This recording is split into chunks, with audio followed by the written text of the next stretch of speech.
అందరు మోకాలంగాలి. కళ్ళు మూసుకోండి. పరలోకమందున తండ్రి, యేసు ప్రభు నామమున మీకు వందనాలు చెల్లిస్తూ ఉంటున్నాం తండ్రి. ఈరోజు VBS 2వ దినంలో ప్రభా మేము లెసన్ కొరకై ఏర్పాటు చేసినటువంటి మీటింగ్ బట్టి స్తోత్రాలు. ప్రభా యవన పిల్లలైన వారికి, యవనంలో ప్రవేశిస్తున్న పిల్లలైన వారికి కావలసినటువంటి దైవవాక్యం ద్వారా మీరు మాట్లాడండి, మీరు సన్నిధించండి. వినగల చెవి, గ్రహించగల మనసు దయచేయండి. హృదయాలు ప్రభా మీరే కార్యములు జరిగించాల్సి మనం చేస్తుంటున్నాం. చక్కటి యొక్క మరి మాటలు వినగలిగి మిమ్మల్ని సొంత రక్షణ నీకరించడం కూడా అనుగ్రహించవలసి మనం చేస్తూ కృతజ్ఞతాపూర్వక స్తుతులు చెల్లిస్తూ యేసు నామమున ప్రార్థించి వేడుచున్నాము తండ్రి.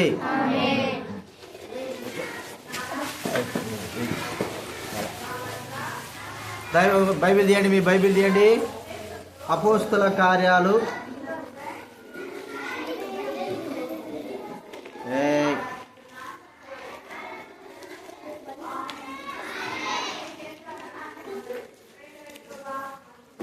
8వ అధ్యాయం. అపోస్తల కార్యాలు బైబిల్ వెనక నుంచి 111వ పేజీ. బైబిల్ వెనక నుంచి 111వ పేజీ, 8వ అధ్యాయము.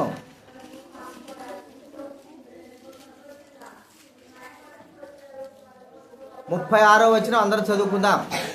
అపోస్తల కార్యాలు 8వ అధ్యాయము 36వ వచనం. మీకు చదవచ్చు కదా, తీయండి. బైబిల్ వెనక నుంచి 111వ పేజీ 36వ వచనం అందరూ చదువుదాం.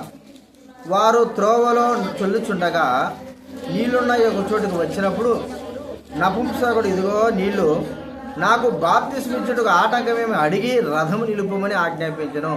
పిలుపు నపుంసకుడును ఇద్దరును నీళ్ళలోకి దిగిరి.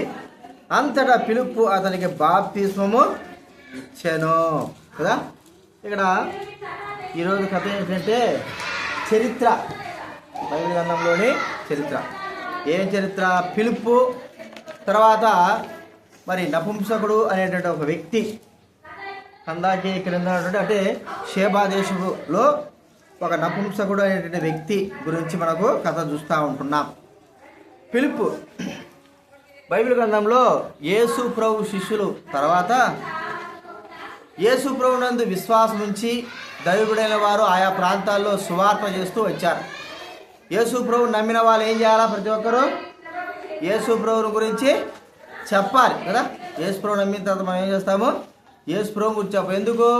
యేసు ప్రభు వారు మన మనస్సును మన యొక్క మార్చాడు, మన పాపములు క్షమించాడు. కాబట్టి ఎవరైతే పాపములు క్షమింపబడతాయో, ఎవరైతే యేసు బిడ్డగా చేర్చబడతారో వారందరూ కూడా యేసు ప్రభుని గురించి సువార్త చెప్పాలా. మనము ఏదైనా స్వీట్ షాప్ ఉందనుకో, మంచి స్వీట్ తింటాం, తినిన తర్వాత ఈ స్వీట్ బాగుంది ఇక్కడ అన్నప్పుడు మనం ఏం చేస్తాం? ఇతరులకు కూడా కేక్ కానీ ఏదైనా సరే ఈ షాప్ కాదు ఆ షాప్ బాగుందని చెప్తాం, అంతేనా? భోజనం ఎక్కడైనా భోజనం చేసినా ఒక దగ్గర హోటల్లో భోజనం చేస్తే ఏమంటాము? అరే ఇక్కడ ఈ హోటల్ భోజనం బాగలేదురా, వేరే హోటల్ భోజనం బాగుంటుంది చెప్తాం కదా. ఎవరికైనా సరే మంచిని గురించి చెప్తున్నాం. అయితే మన యొక్క మాట ఏంటంటే యేసు ప్రభుని గురించి చెప్పాలి. అనేక దినాల క్రిందట పిలుపు అనేటువంటి ఒక వ్యక్తి ఉన్నాడు. కొన్ని సంవత్సరాల క్రిందట పిలుపు, చూడండి, పిలుపు అనే వ్యక్తి ఉన్నాడు. ఈ పిలుపు అనే వ్యక్తి మరి యేసు ప్రభునందు విశ్వాసం ఉంచిన తర్వాత ఆయన ఏం చేశాడంటే మరి వేరే ప్రాంతాలకు వెళ్ళి ఆయా ప్రాంతాలకు వెళ్ళి సువార్త ప్రకటించేవాడు. అనగా ఏ వ్యక్తి అయితే, ఏ యేసు ప్రభు అయితే తన మనసును తన జీవితాన్ని మార్చాడో ఆ యేసు ప్రభువు గురించి చెప్పడమే తన పని. పిల్లలకు కానీ, పెద్దలకు కానీ, వృద్ధులకు కానీ అందరికి కూడా యేసు ప్రభు గురించి అని చెప్పడము ఆ పిలుపు పని. ఇలాగా పిలుపు మరి ఆ దేవుడి యొక్క స్వార్థను ప్రకటిస్తూ ఉన్నాడు. ఒకరోజు ఏమైపోయిందంటే మరి షేబా అంటే ఆఫ్రికా దేశంలో నుంచి మరి ఒక వ్యక్తి నపుంసకుడు, ఆ వ్యక్తి పేరు రాయలేదు కానీ నపుంసకుడు అనేటువంటి వ్యక్తి, ఆ వ్యక్తి ఏం చేశాడంటే యెరూషలేములో ఆరాధించడానికి, యెరూషలేములో దేవుని స్తుతించడానికి, గణపరచడానికి కొన్ని వందల కిలోమీటర్లు, సుమారు 2000 కిలోమీటర్లకు రథం వేసుకొని ఆ వ్యక్తి దేవుని ఆరాధించడానికి వచ్చి ఉంటున్నాడు. చూడొచ్చినారు, రథం చూసినారు కదా. ఆ దినాల్లో ఎట్లా ప్రయాణం చేస్తూ వచ్చారు? రథాలతోనే కదా. ఈ దినాల్లో మన ప్రయాణం ఎట్లుంది? సైకిలు, బైకు, లేకపోతే మోటార్ సైకిలు, కారు, ఇంకా విమానం, ఇంకా ఎక్కువ మాట్లాడితే హెలికాప్టర్ కదా, అన్నింటిలో పోతా అంటాం.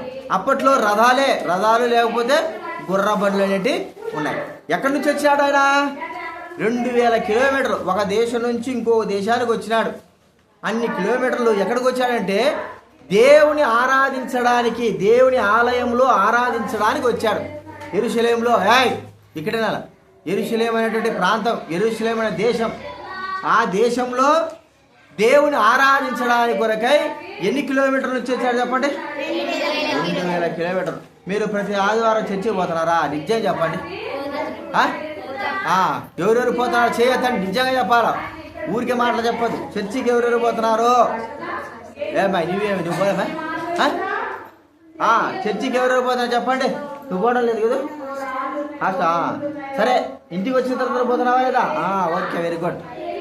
చర్చికి దేవుని ఆరాధించడానికి, యేసు ప్రభువుని స్తుతించడానికి చర్చికి వెళ్ళారు.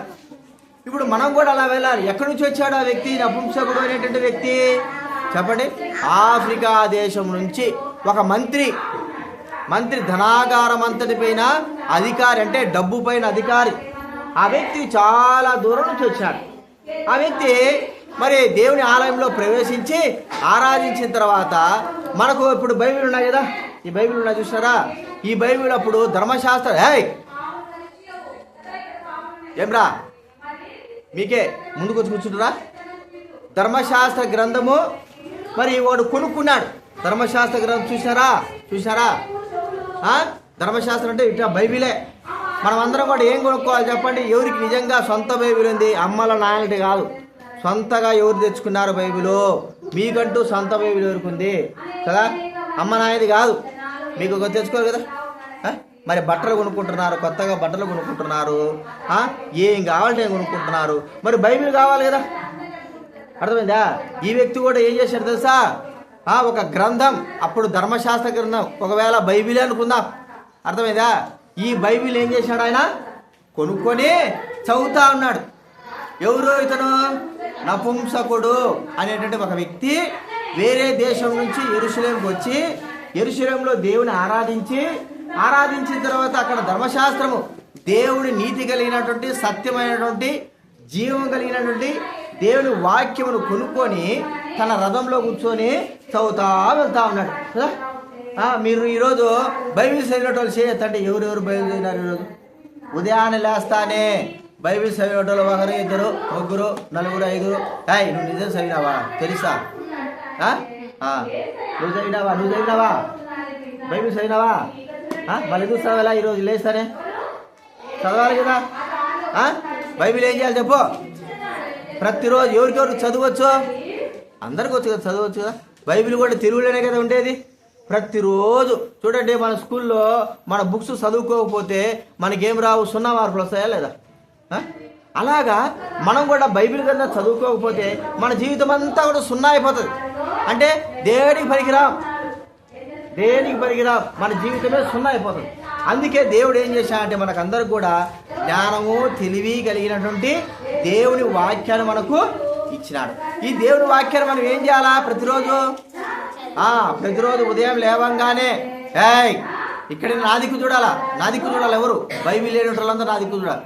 ఉదయం లేవంగానే ఏం చేయాలా? మీరు బైబిల్ చదవాలా. మళ్ళీ రాత్రి పడుకునే ముందు ఏం చేయాలా? చదువుతారా? ఈరోజు చదువుతారా మీరు?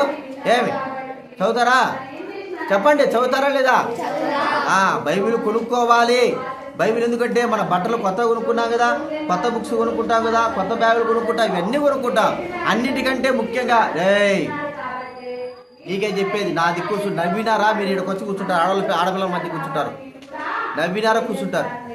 అర్థమైందా? బైబిల్ ఏం చేయాలి? మనము అన్నీ కొనుక్కుంటాము, దేవుని వాక్యమును కూడా మనం ఏం చేయాలా? కొనుక్కోవాలి. ఈ నపుంసకుడు అనేటువంటి వ్యక్తి మరి ధనాగారవంతుడి మీద పెద్దన్న వ్యక్తి ఏం చేశా అంటే జీవ గ్రంథమైనటువంటి ధర్మశాస్త్ర గ్రంథాన్ని కొనుక్కొని చదువుతా ఉన్నాడు. చదువుతా ఉంటే ఒక వాక్యం వచ్చిందట. ఏ వాక్యమో చూడండి, అపోస్తుల కార్యం చేయాలి. అపోస్తుల కార్యాలు 8వ అధ్యాయం ఇంత చూసుకున్నాం కదా. 8వ అధ్యాయము 32వ వచనం చదవండి తెలుగులో. ఎవరైనా గట్టిగా చదవాలా? అతడు లేఖనమందు చదువుచున్న భాగం ఏదనగా ఆరే గొర్రె వలె వదకు తేబడెను, బొచ్చు కత్తిరించు వారి ఎదుట గొర్రె పిల్ల ఎలాగూ మౌనంగా ఉండెనో అలాగూ ఆయన నోరు తెరవలేదు. ఆయన దీనత్వమును బట్టి న్యాయ విమర్శ దొరకకపోయేను. ఆయన సంతానము ఎవరు వివరించరు. ఇక్కడ ఒక మాట వచ్చింది, ఇక్కడ వినాలి. ఈ ధర్మశాస్త్ర గ్రంథం చదువుతా ఉంటే ఆ గొర్రె పిల్ల ఒలే వదకు తేబడినో, గొర్రె బొచ్చు వలె ఆయన మరి కత్తిరించు అని ఎదుట గొర్రె బొచ్చు వలె ఉన్నాడు అంటే మౌనంగా ఉన్నాడు అని మాట చదువుతా ఉంటే ఆయనకు అర్థం కాలే. ఏందబ్బా గొర్రె పిల్లని ఏం చేస్తారు చెప్పండి? సాకుడిన తర్వాత పండగ వస్తే ఏం చేస్తారు? వేసేస్తారు కదా. పండగ వస్తే చంపేసుకొని బాగా తినేస్తారు, ఏదైనా సరే. అలాగా మరి ఎవరి గురించి చెప్తున్నాడు అని చదువుకుంటా ఉన్నాడంట ఈ యొక్క నపుంసకుడైన వ్యక్తి. రథంలో చదువుతా ఉంటే అప్పుడు ఈ వ్యక్తికి అర్థం చెప్పడానికి, సరైన మార్గం చెప్పడానికి మనం చదువుకున్నాం కదా, మట్టం చూసుకున్నాం కదా. ఫిలిప్ అనే వ్యక్తి ఉన్నాడు కదా, ఫిలిప్. ఈ ఫిలిప్పుకు దేవుడు ఈ వ్యక్తి యొక్క పని ఏంటి? దేవుని యొక్క వాక్యము చెప్పడం, దేవుని యేసు ప్రభువు గురించి చెప్పడం, అంతే కదా. అప్పుడు దేవుడితో మాట్లాడాడంట. ఏమైనా మాట్లాడంటే, ఫిలిప్పు ఆడ రథంలో ఒక వ్యక్తి పోతున్నాడు, నువ్వు పోయేసి ఆ వ్యక్తిని నువ్వు కలుసుకోవాలా అన్నాడంట. దేవుడు మాట్లాడాడు. దేవుడు ఎట్లా మాట్లాడతాడు? మీతో ఎవరితో మాట్లాడతాడు దేవుడు? బైబిల్. అందుకే బైబిల్ ఏం చేయాలి? మనము చదవాలి. పిల్లలు, బైబిల్ ఏం చేయాలి? మీరు చదవాలి. బైబిల్ చదువు. దేవుడు మాట్లాడేటప్పుడు ఇప్పుడు నేను మాట్లాడితే మీరు వింటారు, తల్లిదండ్రులు మాట్లాడితే వింటారు. మరి దేవుడు మాట్లాడితే ఎంత గొప్పగా ఉంటుంది? దేవుడు మాట్లాడితే మన జీవితంలో ఒక గొప్ప కార్యం జరుగుతుంది. బైబిల్ గ్రంథంలో ఉంది, మా చిన్నవాడేంటో సమూయేలు ఏం చేశాడంటే, చిన్నవాడు సమూయేలు. ఆ చిన్నవాడైన సమూయేలుతో దేవుడు ఏం చేశాడు? మాట్లాడాడు. దేవుడు ఏమని మాట్లాడాడు? సమూయేలు అని మాట్లాడు కదా. దేవుడు మాట్లాడితే ఎంత గొప్పది కదా. కాబట్టి దేవుడి స్వరం వినాలని కోరుకుంటున్నారా మీరందరూ? దేవుడు ఎవరితో మాట్లాడతాడు? ఎవరైతే బైబిల్ చదువుతారో, ఎవరైతే ప్రార్థన చేసుకుంటారో, ఎవరైతే వారితోనే దేవుడు మాట్లాడతారు. మరి వీళ్ళందరితో దేవుడు మాట్లాడాలని ఉంది కదా, ఉండాలా లేదా? ఇప్పుడు ఈ ఫిలిప్పుతో దేవుడు మాట్లాడాడంట. ఏమని మాట్లాడాడంటే, నువ్వు పో. ఆ దూరం ఎక్కడ చూడండి, ఒక మాట ఉంది బైబిల్ గ్రంథంలో 8వ అధ్యాయం, అపోస్తల కార్యం 8వ అధ్యాయము 29వ వచనం చదవండి ఎవరైనా. 8:29. అప్పుడు ఆత్మ ఫిలిప్పుతో, నువ్వు రథము దగ్గరికి పోయి దాన్ని కలుసుకోమని చెప్పగా, ఫిలిప్పు దగ్గరకు పరిగెత్తుకొని పోయి అతడు ప్రవక్త అయిన యెషయా గ్రంథం చదువుతుండగా విని, నువ్వు చదువుతున్నది గ్రహించుతున్నావా అని అడిగాను.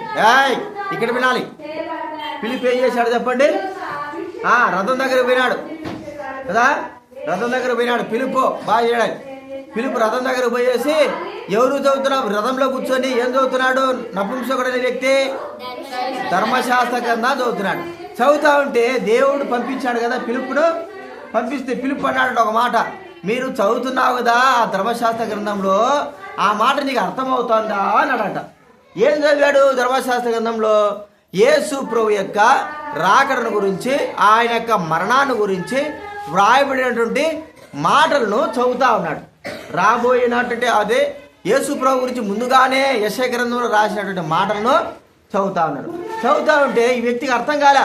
గొర్రె అంటాడేంది, వధింపబడదా అంటాడేంది, ఇదేది అర్థం కావడం లేదే అని అర్థం చేసుకుంటా ఉంటే, అప్పుడు దేవుడు ఫిలిప్ వచ్చి ఏమన్నాడంటే, నువ్వు చదివే గ్రహిస్తున్నావా అంటే, మనకు నాకు ఎవరైనా చెప్తే కదా నేను గ్రహించేది అన్నాడు. చూడండి, మీరు స్కూల్లో మరి క్లాస్ చదువుతూ ఉంటారు, లెసన్స్ టీచర్ చెప్తేనే మీరు అర్థం చేసుకుంటారు కదా.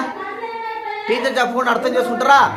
టీచర్ చెప్తేనే అది ఈ లెసన్ అని చెప్తేనే మీకు అర్థం అవుతుంది, లేకపోతే అర్థం కాదు. అలాగా దేవుని వాక్యమును దేవుని బిడ్డ అయినటువంటి ఫిలిప్ వచ్చి ఈ నపుంసకుడితో చెప్తున్నాడు. ఏమని చెప్తున్నా అంటే, ఎవరి గురించి అయ్యా రాసిందంటే, అప్పుడు యేసు ప్రభువుని గురించి చెప్తున్నాడు.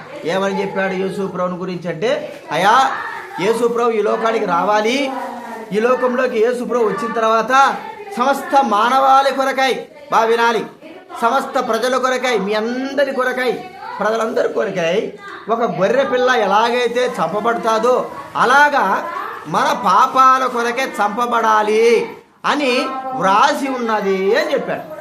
అర్థమైందా మీకు? యేసు ప్రభు ఎవరి కొరకు వస్తాడు ఈ లోకంలోకి? మన పాపాల కొరకు వస్తాడు కదా. మనమందరం ఎవరిమే చెప్పండి? మంచివాళ్ళమే? ఎలా పిల్లలు చెప్పండి, మీరు మంచివాళ్ళ? తన్నుకుంటున్నారు కదా, తన్నుకుంటుంటే మీరు మంచివాళ్ళు అవుతారా?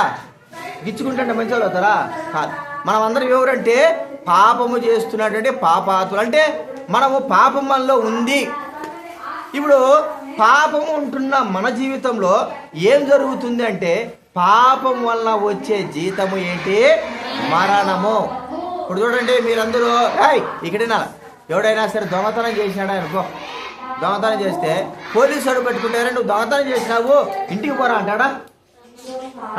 అంటాడా? అన్నాడు కదా.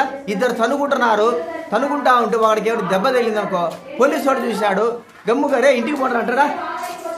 అంటారా? అన్నారు కదా. ఎందుకు? వాళ్ళు తప్పు చేస్తున్నారు కాబట్టి పోలీసు వాళ్ళు ఏం చేస్తారు? శిక్ష విధిస్తారు. తప్పు చేసిన వాడికి ఏం కావాలా? శిక్ష. అంటే ఆ శిక్ష ఎవరికో? మనమందరం కూడా తప్పు చేస్తున్నాం, పాపం చేస్తున్నాము, శిక్ష మనకందరు కూడా ఉంది అని ఆ మాటలన్నిటి కూడా చెప్తా ఉన్నాడు. చూడండి, ఆ మాటలన్నిటి కూడా శిక్ష. ఏమి శిక్ష ఇది? ఏం శిక్ష చెప్పండి రా. మనకు ఇప్పుడు దొంగతనం చేశాకో ఏం శిక్ష చేస్తారు చెప్పండి? జైల్లో పెట్టి కర్ర తీసుకొని కాళ్ళ కేసి కొడతారు, చేతులు కేసి కొడతారు కదా. అదే మోసం చేస్తే ఏం చేస్తారు? మోసం చేసినా కూడా చంపాలు కొడతారు. ఇంకేం చేస్తారు? ఎవరైనా హత్యలు ఎవరైనా పొడిచాడు అనుకో, వాడిని ఏం చేస్తారు? తీసుకోపోయి ఉరేసేస్తారు, అంటే చంపేస్తారు. అంతేనా? ప్రతిదానికి శిక్ష, చిన్నదే కానీ పెద్దదే కానీ శిక్ష ఉంది అంటాడు. పాపానికి మరి ఈ లోకంలో ఉన్నవాడి శిక్ష అయితే పాపానికి శిక్ష ఏంటి? పాపానికి శిక్ష మరణం. అంటే ఏమిటి అనుకున్నారు మీరు? మరణం అంటే చచ్చిపోయినారు, చాలామంది చచ్చిపోయినారు కదా. మన తాతలు ముత్తాతలు చాలామంది చచ్చిపోయినారు కదా. చూసినారా చచ్చిపోయిన వాళ్ళందరినీ? ఎంతమంది చూసినారు చెప్పండి? చచ్చిపోయిన వాళ్ళందరినీ ఎంతమంది చూశారు? అందరూ చూసారా? నువ్వెవరు చూసామా? ఎవరు చూసా? అవుడు ఎప్పుడు చూసావు? సరిపోయింది. చనిపోయిన వారందరినీ గమ్ముగా వాళ్ళు ఏమంటారు? ఇక్కడ ఉండాలి, ఇక్కడ వినాలరా. చనిపోయిన వాళ్ళందరూ ఏం చేశారు? మనం చూస్తాం కదా, ఏం పలకరు ఉలకరు. అయితే అది కాదు మరణం అంటే. అది ఒకవేళ మరణమైనా పాపం వల్ల వచ్చు జీతం మరణం ఏంటంటే నరకము, అగ్నిగుండము. తెలుసు కదా అగ్నిగుండం అని తెలుసా మీకు? గుండం. అది ఎట్లా ఉంటుందంటే అగ్ని బగబగా మండిపోతూ ఉంటుంది. ఆ అగ్ని ఎలాంటిదంటే ఇప్పుడు మన ఊర్లో మన ఇళ్లలో ఏదైనా అగ్ని తొక్కడానికి, నిప్పులు తొక్కడానికి ఏర్పాటు చేస్తుంటారు చూసినావా? నిప్పులు దొక్కేది ఏమంటారు దాన్ని? దేవతల ముందు నిప్పులు దొక్కుంటా పోతారు, అవతలికి పోతారా, కాళ్ళు నీళ్ళు పోసుకొని పోతారు. తెలుసా మీకు? తెలుసా? ఆ అగ్ని ఏమవుతుంది? నీళ్ళు పోస్తే అంతేనా? మన ఇంట్లో పొయ్యి మంట చేసుకున్నాము, పొయ్యి మంట చేసుకున్న వాటిని కూడా నీళ్ళు పోసామనుకో, బాగా మండిన దాంట్లో నీళ్ళు పోస్తే ఏమవుతుంది? ఆరిపోతుంది కదా. అది ఆరిపోయే అగ్ని. అయితే పాపము చేసిన వ్యక్తి వెళ్ళే స్థానం ఏంటంటే ఆరని అగ్ని. ఏంటది? ఆరని అగ్ని. చూడండి, బైబిల్ గ్రంథం ప్రకటన లాస్ట్ పుస్తకం తీయండి. ప్రకటన గ్రంథం 20వ అధ్యాయం. ప్రకటన గ్రంథం 20వ అధ్యాయం 14-15 చదవండి. ప్రకటన 20వ అధ్యాయం 14-15. మరణమును మృతుల లోకమును అగ్నిగుండములో పడవేయబడిను. ఆ అగ్నిగుండము రెండవ మరణం. మరణమును మృతుల లోకం అంటే పాపము చేసిన ప్రతివాడు, ఎవరైనా సరే, మీరు ఎవరైనా సరే పాపం చేసిన వాడు ప్రతి ఒక్కడు కూడా ఎక్కడికి వెళ్ళాలి? అగ్నిగుండం. ఈ అగ్నిగుండం ఏంటి? రెండవ మరణం. ఈ అగ్నిగుండం ఆరిపోదు. ఇక మీరంతా ఊదినా కూడా ఆగిపోదు. అర్థమైందా? సరే, నీళ్ళు పోద్దామంటే మీ దగ్గర నీళ్ళు ఉండవు. ఇక్కడ చూడరా, వినాలి మీరు. నీళ్ళు పోద్దామంటే మీ దగ్గర నీళ్ళు ఉండవు. అర్థమైందా? మరి ఈ అగ్నిగుండంలో ప్రవేశించిన తర్వాత ఒకవేళ ఇప్పుడు అగ్నిగుండాలు దాటుతూ ఉంటారు ఊర్లలో పెద్దలు. అర్థమైందా? ఏం చేస్తారు తెలుసా? ఫుల్గా నీళ్ళు పోసుకుంటారు. నీళ్ళు పోసుకొని యువతల నుంచి అవతలకి పరిగెత్తేస్తారు. అందరూ పరిగెత్తకుండా నిదానంగా పోయినారనుకో ఏమైపోతాయి, కాళ్ళు కాలిపోతాయి. అందుకే కాలిపోకోకుండా ఏం చేస్తారంటే నీళ్ళంతా పోసుకొని ఆ తర్వాత పరిగెత్తారు. ఆ కొద్దిగా కాలకుండా ఉంటుంది. అయితే ఈ అగ్నిగుండం ఎలాంటిదంటే ఎప్పుడు బగ మండుతూనే ఉంటుంది. ఇది ఎవరి కోసం ఉంచాడంటే ఏ వ్యక్తి అయితే పాపం చేస్తాడో, ఏ వ్యక్తి అయితే పాపంతో నిలిచి ఉంటాడో, వాడు ఎవడైనా కావచ్చు, ఎక్కడైనా కావచ్చు, చర్చికి వచ్చినా బైబిల్ చదివినా ఎవరు చేసినా పాపం ఎవడైతే చేస్తాడో ఆ వ్యక్తి ఏం కావాలా, అగ్నిగుండంలోకి వెళ్ళాలి. ఎప్పుడు చచ్చిపోయిన తర్వాత ఖచ్చితంగా వెళ్ళాలి. మరి మరణం మనకి ఎప్పుడు వస్తుందంటే చెప్పలేం, ఎప్పుడైనా రావచ్చు. అది ఒక దేవుడు మనకు పెట్టింది అంతే. దాని గురించి కాదు మనం బాధపడాల్సిందే. మన ఆత్మ చనిపోయిన తర్వాత నరకానికి పోతాం, అది జాగ్రత్త. నరకానికి పోతాం. ఎందుకు పోతున్నా మనం నరకానికి చెప్పండి? చచ్చిపోయిన తర్వాత నరకానికి ఎందుకు పోతారు? పాపము కొరకు. పాపము కొరకు. పాపము చేసిన వాడు పోతాడు. పాపము చేసినాడు. మరి మీరు పాపం చేసినట్టు మీరు ఆడిపోతారు చెప్పండి రా. దొంగతనాలు ఆడినాడు, దొంగతనం చేయనట్టు చెప్పండి, చేయతండి. పెన్సిల్ దొంగతనమే, రబ్బర్ దొంగతనమే కదా. అబద్ధాలు చెప్పినట్టు చేయతండి. ఎదురుకో అబద్ధాలు చెప్పినట్టు చెప్పండి. అందరూ కూడా అబద్ధాలు ఆడతారు కదా. ఇంకా మోసాలు అన్నీ, ఇవన్నీ కూడా ఏంటి? పాపపు క్రియలు. ఇవన్నీ కూడా అలాగే ఉంచుకొని మనం ఎప్పుడైతే ఈ లోకం విడుస్తామో అప్పుడు ఎక్కడికి పోతాం మనము? నరకానికి ఖచ్చితంగా పోతారు. దాంట్లో డౌట్ లేదు.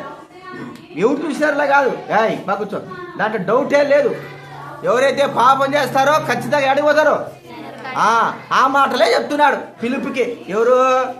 పిలుపు ఆ యొక్క నపుంసకుడికి ఆ మాటలు, అయ్యా ఈ మాట రాయబడింది. యేసు ఎందుకు వచ్చాడంటే పాపం చేసిన వ్యక్తులు ఎవరైతే ఉన్నారో వారందరూ కూడా నిత్య నరకానికి పోతారు.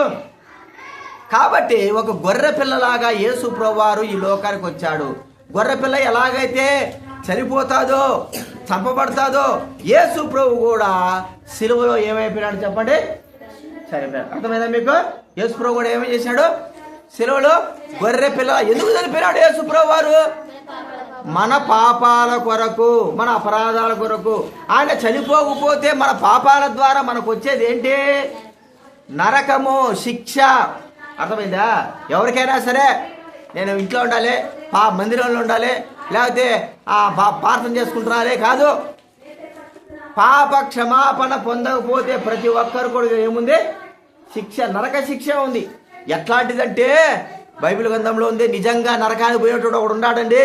మీకు తెలీదు, నరకానికి పోయినాడు ఒకడు ఉన్నాడు. చూడండి లూకాసు వార్త నరకంలో వాడు ఏడిసే ఏడుపు మీకు ఒకసారి చూపిస్తాను చూడండి. లూకాసు వార్త 16వ అధ్యాయం.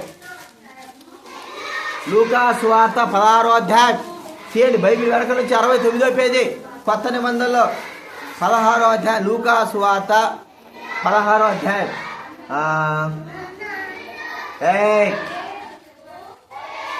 చూడండి 24వ వచనం చూడండి. ఎవరైనా లూకాసు వార్త 16వ అధ్యాయం 24వ వచనం చదవండి. తండ్రివైన అబ్రహామా,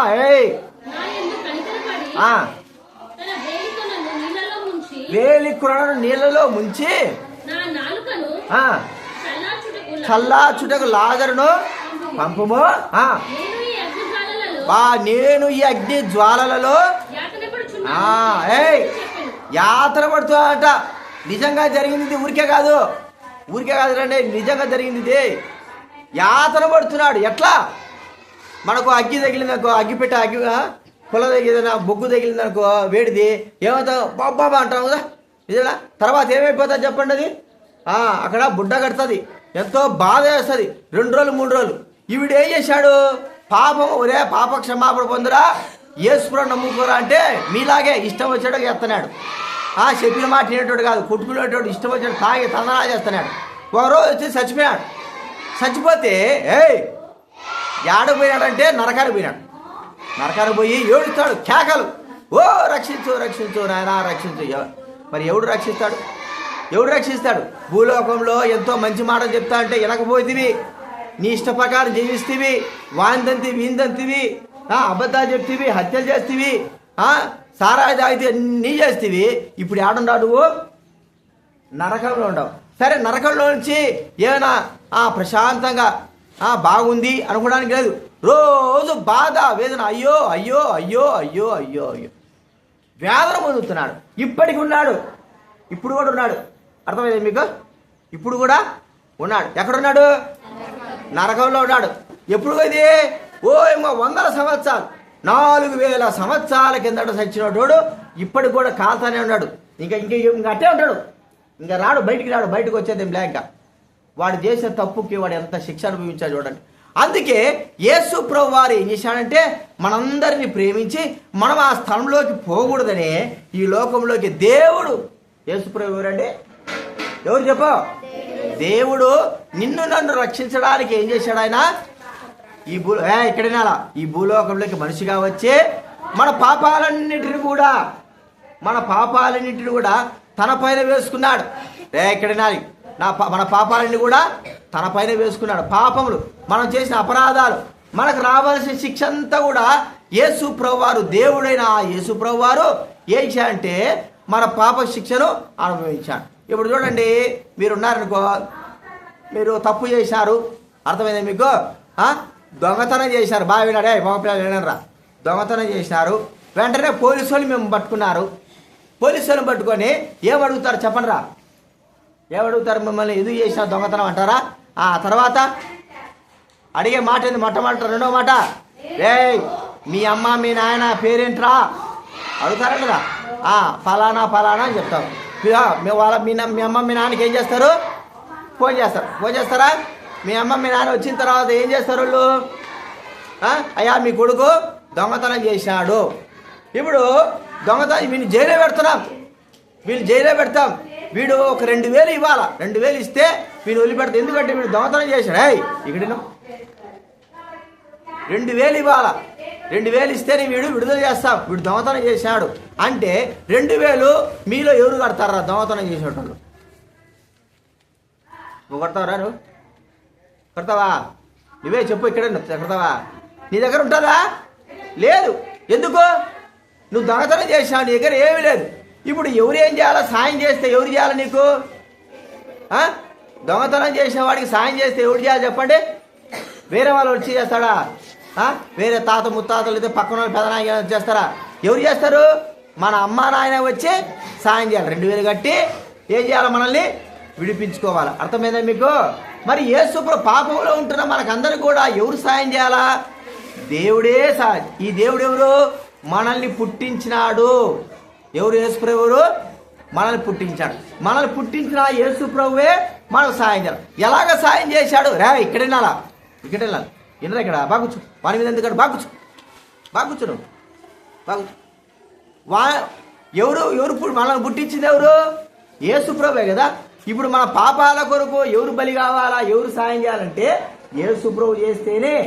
ఆ యేసు ప్రభు ఏం చేశాడంటే మనకంటే ముందుగా ఈ లోకాల్లోకి వచ్చి మన పాపాలన్నింటి కూడా ఆయన వెన్న వేసుకొని మన పాపానికి వచ్చే శిక్ష కూడా ఆయనే భరించి చనిపోయినాడు. చూడండి, శిలువలో చనిపోయి సమాధి చేయబడినాడు. మన పాపాలను కడిగేదాని కొరకై ఆయన పరిశుద్ధమైన రక్తాన్ని కార్చాడు. మన పాప శిక్ష అంతా తన శరీరంపైన వహించుకున్నాడు. చనిపోయి మరి పూడ్చిపెట్టబడి అంటే సమాధి చేయబడ్డాడు. ఆ దినాలు ఎక్కడ ఇప్పుడు మనకు ఏమంటారు దాన్ని? బొందలగడ్డ కదా. బొందలగడ్డలాగా అక్కడ ఏముండే అంటే గుహలు ఉంటాయి. గుహలలో ఏం చేస్తారు? శవాలను తీసుకొని పెడతారు. ఈజిప్ట్ చూసినారు కదా? ఈజిప్ట్ మామూలుగా దీంట్లో సెల్ ఫోన్లో చూడాలి మీరు. ఈజిప్ట్లో ఏముంటాయి తెలుసా? మమ్మీస్ అంటే చచ్చిపోయిన శవాలను భద్రపరిచేటువంటి స్థలాలు. ఆ లోపల ఉంటారు. ఎప్పుడు చచ్చిపోయారు వాళ్ళు? 3000 సంవత్సరాలు, 4000 సంవత్సరాలు, ఎప్పుడో 1000 సంవత్సరాలే, 100 సంవత్సరాలు కూడా కాదు, 3000 సంవత్సరాలు. అప్పుడు చచ్చిపోయిన శవాలు ఇప్పుడు కూడా అట్లాగే ఉన్నాయి. ఇప్పుడు కూడా ఎట్టున్నాయి? అలాగే ఉన్నాయి రాజుల శవాలు. ఇప్పుడు ఆ గుహలలో పెట్టేవాళ్ళు. అయితే చచ్చిపోయినటువంటి ఎవడో లేస్తాడా చెప్పండి? మనం ఎప్పుడే చూసినామా? జాతకాల్లో చూసినామా? చచ్చిపోయినటువంటి లేచాడు, చచ్చిపోయి సమాధి చేయబడిన తర్వాత లేచాడని చెప్పినారా? ఎప్పుడు ఇలా కదా మనము వినాం కూడా. ఎందుకు? చచ్చిపోయినటువంటి ఎవడు కూడా లేడు. అయితే యేసు ప్రభు మాత్రం 3వ దినాలు లేచాడు. చూడండి, ఇది సమాధి. ఈ సమాధి కదా. ఈ సమాధిలో నుంచే ప్రజలు తీసుకోపోయినారు, శిష్యులు తీసుకోపోయినారు, వేరే ఆయతను తీసుకోపోయి చచ్చిపోయిన శవానికి గుడ్డ చుట్టి ఏం చేశాడంటే అక్కడ ఒక గుహలో పెట్టేశారు. పెట్టేస్తే యేసుప్రభు చెప్పినాడు ఏమని, నేను ప్రజల పాపాల కొరకే చచ్చిపోతాను, మళ్ళా సమాధి చేయబడతాను, 3వ దినాన నేనేం చేస్తాను, లేస్తా అన్నాడు. నిజంగానే లేచేసినాడు 3వ దినాన్ని యేసుప్రభు వారు. ఆశ్చర్యమైపోయింది. చచ్చిపోయిన తర్వాత లేచాడు. ఇప్పుడు యేసుప్రభు ఎవరు? సజీవుడు. ఎవరంటే యేసుప్రభు సజీవుడు. మృతుడు కాదు, చచ్చిపోయినవాడు కాదు, సజీవుడు. ఈ సజీవుడైన దేవుడు ఇప్పుడు నీకు ఒక సహాయం చేయాలనుకుంటున్నాడు. ఏమిటంటే నీ పాపాల నుంచి విడిపించాలని కోరుకుంటున్నాడు. నీ పాపాల నుంచి విడిపించాలి. ఒకవేళ నాకు పాప క్షమాపణ వద్దనుకుంటే నరకమే, ఇంకా అంతే. ఎక్కడికి పోతావు? నరకకుండానికి పోతావు. ఆ ఏడుపు, బాధపడతావు. ఒక రోజుగా 2 రోజులు పోయింది కాదు, యుగ యుగాలు ఇప్పుడు కూడా ఉన్నాడు. ఆ నరకంలో పడినవాడు ధనవంతుడైన వాడు, వాంతో పాటు నువ్వు ఉండాల్సి వస్తుంది. అయితే నీ పాపాలు క్షమింపబడడానికి యేసుప్రభు వారు ఒక చిన్న మాట చెప్పాడు. ఏమనంటే ఎలాగా యేసుప్రభు వారు చిన్న మాట చెప్పాడంటే, యేసుప్రభు అంటే అర్థం ఏంటంటే రక్షకుడు. ఎవరు? రక్షకుడు. ఆ రక్షకుడు నీ పాపాల కొరకు ఈ లోకానికి వచ్చాడు, నువ్వు నమ్ము. నీ కొరకే వచ్చాడు కదా.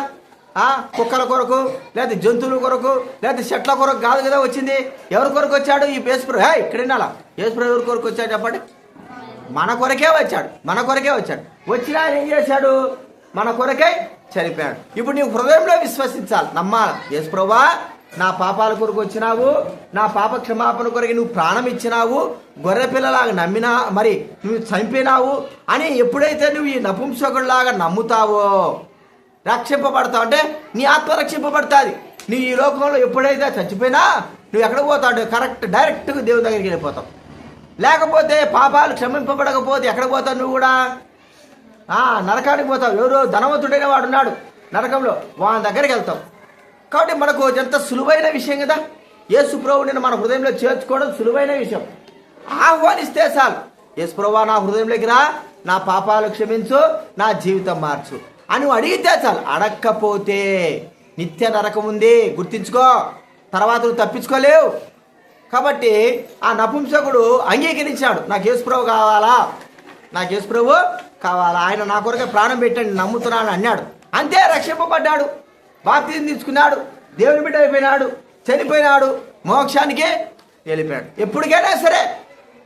కాబట్టి నమ్మితే ఏంగా ఉంటుంది? మోక్షము ఉంటుంది. యేసుప్రభు నమ్ముతారా? హృదయంలో చేర్చుకుంటారా? పాప క్షమాపణ లేకపోతే నరకమే. నాకు తెలుసు ఇక నరకమే ఎట్టుంటుందో తెలుసా? ఇక కావుతానే ఉంటారు. చదువుకున్నాం కదా బైబిల్లో చదివిన ప్రతి మాట ఏంటి? సత్యమైన మాటలు. అంటే 4000 సంవత్సరాల నుంచి ఆ ధనవంతుడైన వాడు కాలుతా ఉన్నాడు. వాడికి ఇప్పుడు కూడా విడుదల లేదు. ఏడ్చి వాడు ఏడుతూనే ఉన్నాడు. మనం కూడా ఏడుస్తామా? మనం కూడా బాధపడతామా? చెప్పండి, బాధపడతామా? వద్దు, మనకొద్దు. ఎందుకు? నమ్మితే చాలు, యేసుప్రభు ఉన్నది విశ్వాసం ఉంచితే చాలు, నిత్య రక్షణ. ప్రార్థన చేసుకుందాం. మోకాలంగండి ప్రార్థన. మీ హృదయంలో ఒక్క నిమిషం ప్రార్థన చేసుకోండి. ఏమైనా ప్రార్థన చేసుకుంటారు? యేసుప్రభువా నా పాపాలు క్షమించు, నేను పాపంలో ఉన్నాను, నా పాపంలో ఉన్న నా జీవితాన్ని కావాలి, పాపంలో ఉన్నాను, పాప క్షమాపణ దయచేయి.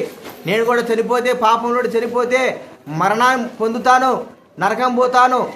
అది నిజమే ప్రభువా, నన్ను క్షమించు, నా పాపాలు క్షమించని హృదయంలో అడిగితే నువ్వు యేసుప్రభు క్షమిస్తాడు. లేకపోతే నరకం ఉంది, తర్వాత మీ ఇష్టం నేను చెప్తాను. యాడమే డబ్బాడేది. కళ్ళు మూసుకోవాలా? అందరు కళ్ళు మూసుకోవాలా? కాబట్టి నరకానికి పోతాం. కాబట్టి మనం ఏం చేయాలి చెప్పండి? హృదయపూర్వకంగా ప్రభువా నా హృదయంలోకి రా, నా జీవితం మార్చు, నా పాపాలు క్షమించు, నువ్వే నా దేవుడు అంటే చాలు, యేసుప్రభు నీ హృదయంలోకి వస్తాడు, నీ పాపాలు క్షమిస్తాడు. అలాగే ప్రార్థన చేసుకునండి. ఒకవేళ నువ్వు అలాగా పొద్దునుకుంటే నరకమే నీ గతి. ఎప్పుడు పోతావో తెలీదు, నరకం పోతావు. తర్వాత కాలాల ఏడ్చాలా. ఈ లోకంలో అగ్ని మనం ఎంతో బాధ పెడుతుంది. మరి నరకము రోజు కాలాల, విడుదల లేదు, విమోచన లేదు, బయటికి రాను. హృదయంలో ప్రార్థన చేసుకుంటే యేసుప్రభు రక్షిస్తాడు, మోక్షాన్ని తీసుకువెళ్తాడు, తనతో పాటు ఉంచుతాడు. ప్రార్థన చేసుకుందాము. మనిషి అన్న